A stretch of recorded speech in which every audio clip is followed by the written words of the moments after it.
Good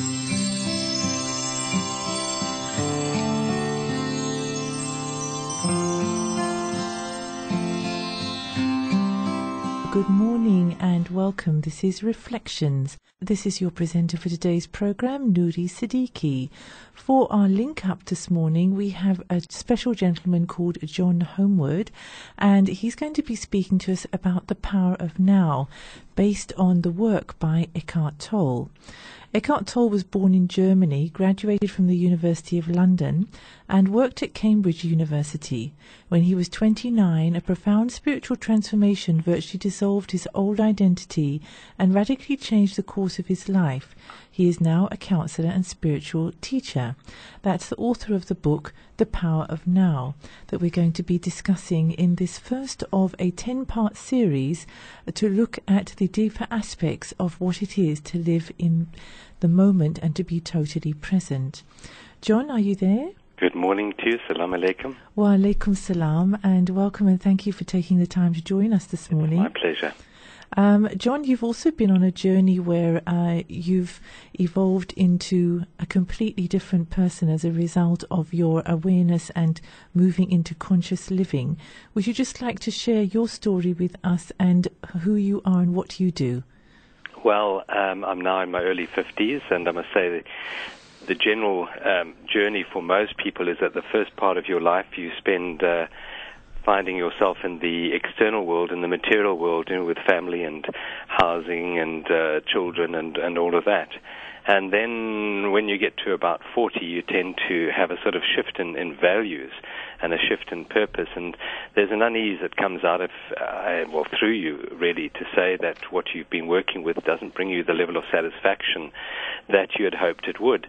And so there's a realignment of direction. And for me, it probably happened about 10 years ago.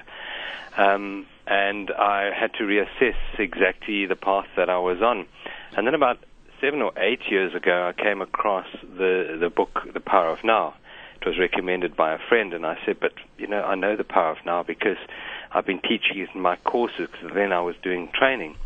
And she said, no, but I really want you to read this book. So she lent me her copy, and I read the first chapter, and then I went and bought my own book. And I must say, out of all the spiritual teachers and motivational speakers that I've ever had in my life, I think Eckart Tolle, with the concept of presence, has been the most transformatory tool for me. Because although it is just so simple to be present, I mean, it sounds almost absurd to live in the present moment. But when you really start to understand the depth of that philosophy or that way of living, it really is a tool to transform. Where so many other people are speaking about it or about a situation of transformation, for me, Eckart Tolle has made that transformation. And so the words that come through him are of such a high sort of frequency that the words alone are enough to transform people. And so I can attest to the help that, for me in my life, having walked this path of presence. And I'll give you one personal example. Last year, my mother lived in Hogsback in the Eastern Cape, and she wanted to move down to East London because it was warmer there than Hogsback. And so we helped her move, and on the Friday after helping her move, we drove back to Cape Town. And on the Monday morning, I was in fact preparing a radio talk for another radio station, and my talk that day was going to be on grief and loss of a loved one. And then I got a call from a police guy to say that my mother's just been involved in a car accident. He's recovered her phone at the side of the road, and he dialed the last number, which was my number. And so I had to head back to East London, and while I was driving to the airport, in fact, I did the radio talk on grief and loss.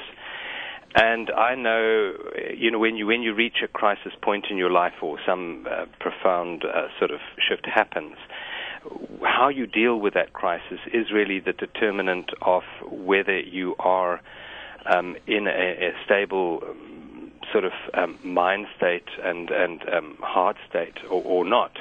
Because it's all very well to talk about concepts, but when a crisis hits you, how do you react? Do you react with fear? Do you react with anger? Do you react with anxiety?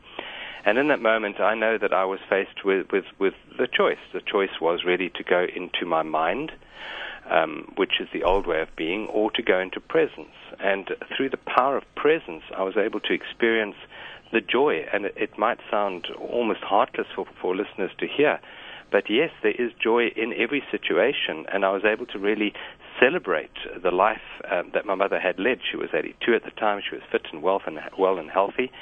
And she did pass away 5 days later. But the joy that I was able to gain from that situation wouldn't have been accessible to me had I been caught up in my mind, in my thoughts. And that's really what plagues most of us, is our thoughts. And they say that only your thoughts can make you unhappy.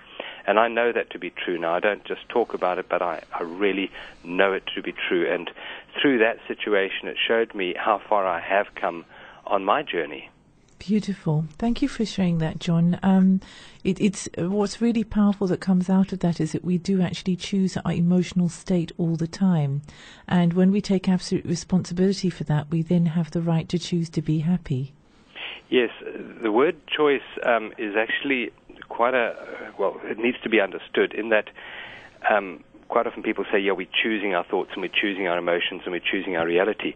But what part of you is doing that choosing? Is it the conscious part of you? Is it the part of you that can be in control? Or is it the subconscious part of you? And for most people, Noori, it's the unconscious part. It's those patterns that we've been brought up with that just continually repeat themselves in our lives.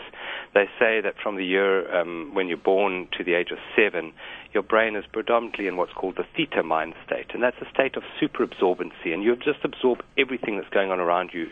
And you also absorb your parents' patterns, your parents' conditioning, society's conditioning. And these patterns are laid down at a very deep subconscious level. And in life, they say that your conscious mind is able to focus on about 7 bits of information in a second, but your subconscious is processing over 40 million bits of information a second. Wow. So for most people, it's the unconscious that's controlling and making the choices and the decisions, and it isn't the conscious mind at all, and we just totally get caught up in our thoughts. And what Eckart Tolle, in his book Power of Now and the New Earth, he gives tools to cut through that, to free us from those patterns. Beautiful. Thank you for that, John.